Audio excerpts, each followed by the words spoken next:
பாபநாசம் தாமிரபரணி ஆற்றில் மூதாதையர் வழிபாடு செய்தனர்.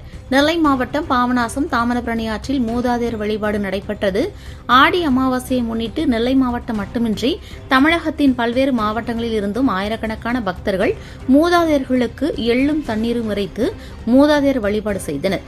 ஒவ்வொரு ஆண்டும் ஆடி புரட்டாசி மற்றும் தை ஆகிய 3 மாதங்களும் சிறப்பு வழிபாடு நடைபெறும். அதன்படி ஆடி அமாவாசை ஆகிய இன்று மூதாதையருக்கான சிறப்பு வழிபாடு நடைபெற்றது.